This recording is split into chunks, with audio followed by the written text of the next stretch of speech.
Hey, what's up, guys? So, you know what? I think this is a topic that I think is quite important.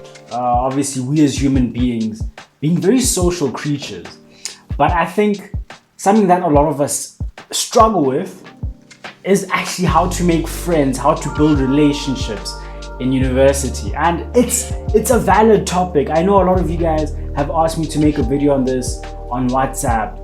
So today I just thought let me just give you a few tips here and there and some insight into sort of how to improve the relationships that you have in varsity. And I think more importantly is building meaningful relationships, because as you know, you are the people that you surround yourself with. So that's super important. But let's get into it, guys. Let's break it down.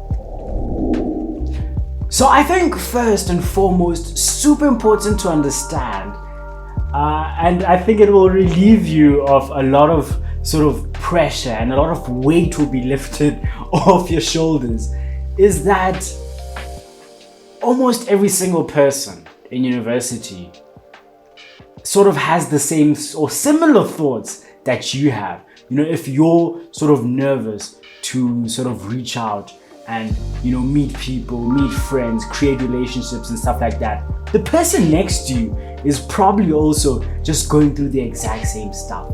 So I think we all sort of have that in common, in that you're not alone in how you feel, in perhaps how nervous you are, in how difficult you might find it to make friends and create relationships. A lot of people struggle with this, and you know what, guys, believe it, I did as well, especially back in first year. I mean, I was always, sort of so conscious of what I thought people thought of me. And, I always just felt like, no, maybe I'm a bit too weird, or no, I'm a bit too shy, or what does this person think about me? What does this person think about me? That was always in my mind. And I think having those thoughts sort of hindered me from creating relationships and getting friends, especially in the beginning. I think when you're too much in your head and when you're too focused on what people think of you, or even just pleasing people, just trying to be a people pleaser and please every single person around you, that will not work for you. That will not help you out. If anything, that makes things worse.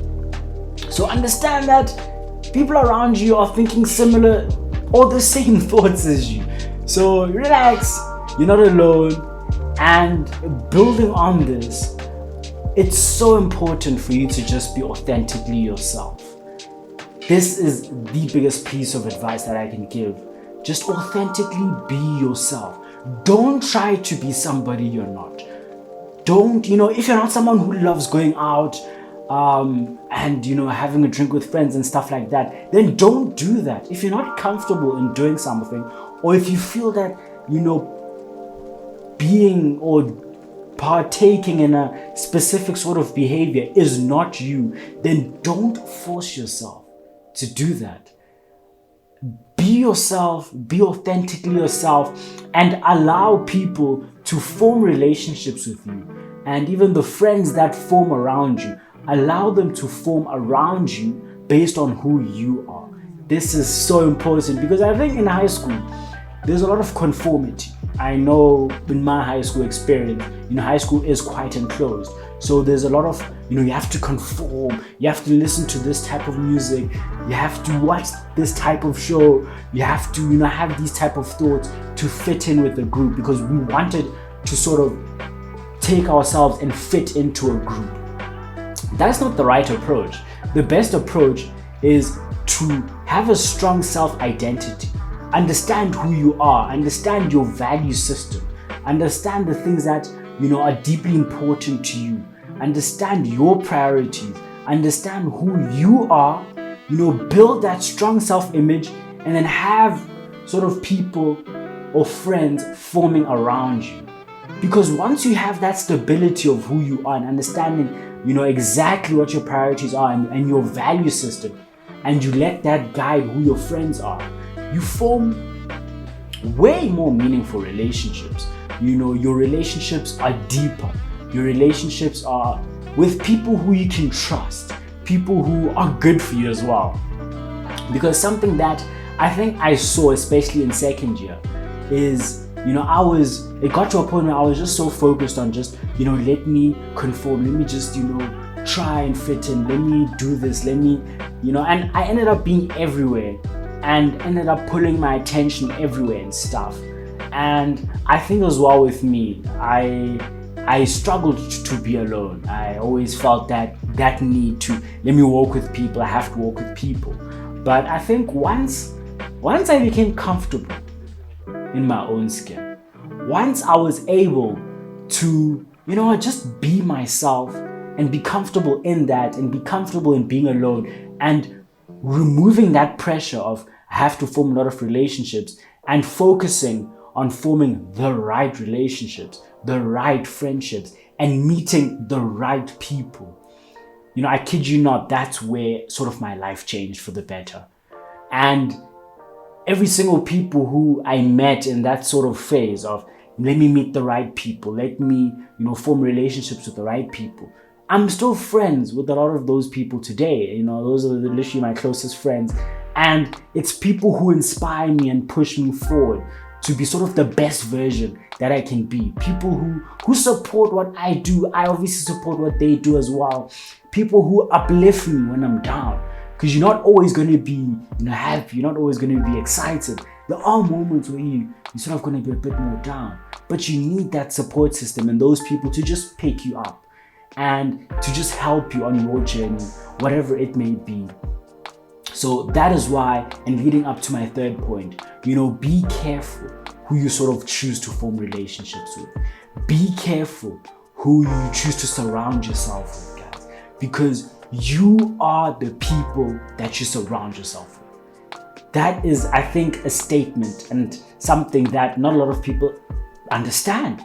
A lot of people just, want to surround themselves with people, just want to be with people. But you cannot be friends with every single person, and every single person is not compatible with who you are. And it's okay to let some people go. It's okay to be like, what? I think our value system isn't aligned. So I think I won't necessarily be friends with you. Maybe we can keep an acquaintanceship. And there's nothing wrong with that, guys. You're not compelled or forced to be friends with every single person that you speak to. So I think take time in, first just understanding who you are, getting that really strong foundation, and then, just starting to build friendships from there, starting to sort of have people surround you, having that strong understanding of yourself. And, I think a bit more practical advice in how to actually make friends, obviously having covered all that, fundamental stuff, is I think first up, just make the first approach.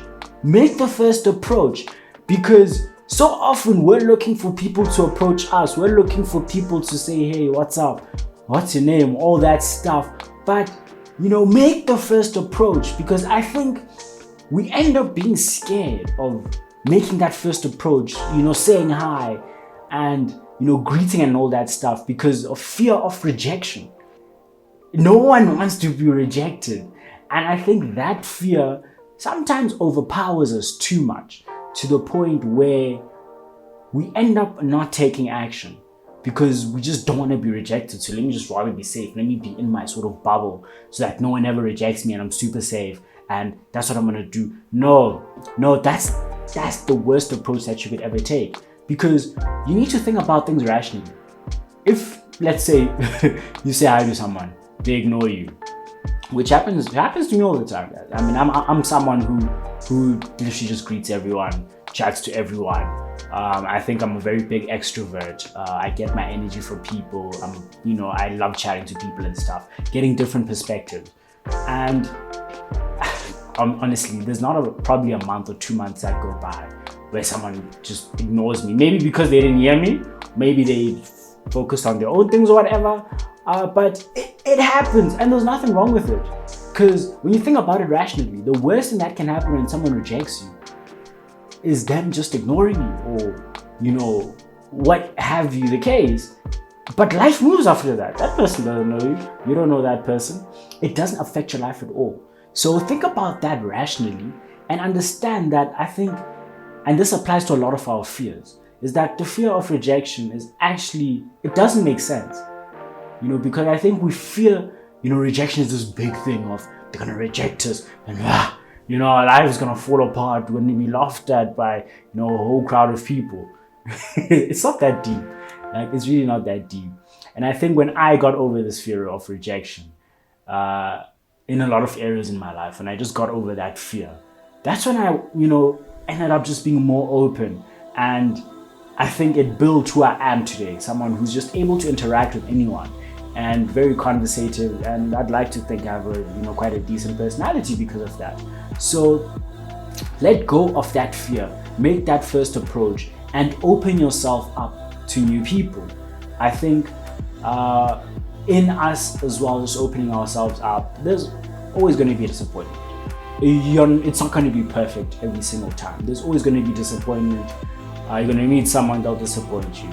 Maybe a certain friendship goes the wrong way. Maybe this happens, maybe that happens. Guys, that's just life. That's just life. You know, you can't, let me use baseball. Every single ball won't be a strike.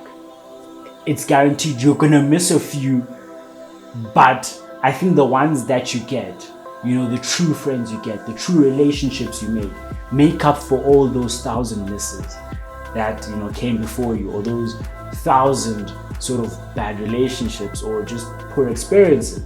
So it's part of the game, guys. It's part of, you know, your self-development, in that you will go through rough patches, you will go through, you know, learning curves and stuff like that, but don't be hindered by that. Don't be discouraged by that. That's actually a good thing, because you're learning more and more about yourself, about, you know, human nature, and about, I think, more importantly, exactly what you want in a relationship and in a friendship. So, you know, I hope I broke this down for you guys nicely. I think please comment down below. Please comment down below the tip that maybe helped you out the most, the tip that maybe gave you the most insight. You know, I'd love to know that. Let me know as well if you enjoyed the video, if it is of any assistance, any help. You know, as you guys know, I'm literally here for you guys.